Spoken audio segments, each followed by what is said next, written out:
बिस्मिल्लाहिर्रहमानिर्रहीम, अस्सलाम वालेकुम। आज की वीडियो में मैं आपको बताऊंगा कि बेनज़ीर इनकम सपोर्ट प्रोग्राम की जो न्यू किस्त है वो कब स्टार्ट होने जा रही है। तो फाइनल डेट और ईमेल आ चुका है। मैं आपको यहाँ पे ईमेल तो नहीं दिखा सकता, डिपार्टमेंट की जानिब से ईमेल में यही मतलब मैसेज किया गया है बार बार, जो एजेंट हैं वो रेडी हो जाएं, अपना कैश भी तैयार कर लें। उससे पहले अगर आपने हमारे चैनल को अभी तक सब्सक्राइब नहीं किया तो BSP न्यूज़ चैनल को सब्सक्राइब करें ताकि ऐसी इंटरेस्टिंग वीडियो आपको बर वक्त यूट्यूब पे देखने को मिलती रहें। चलें दोस्तों, आज की वीडियो को शुरू कर लेते हैं। बेनज़ीर इनकम सपोर्ट प्रोग्राम की जो किस्त है वो 26 फरवरी से स्टार्ट हो जाएगी। काफ़ी ज़्यादा ये न्यूज़ चल रही हैं और कुछ लोग कह रहे हैं कि मार्च में स्टार्ट होगी।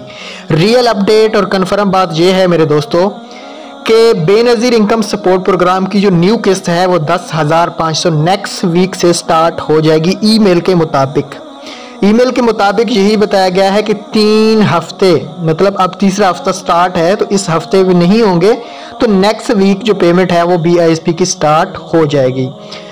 तो नेक्स्ट वीक मतलब आगे जो जुम्मा आ रहा है उससे BISP के जो राइट्स होंगे वो उड़ जाएंगे और मंडे वाले दिन या उससे नेक्स्ट दिन वापस आ जाएंगे और किस्त स्टार्ट हो जाएगी।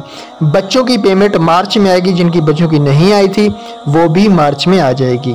Thanks for watching. अल्लाह हाफ़िज़।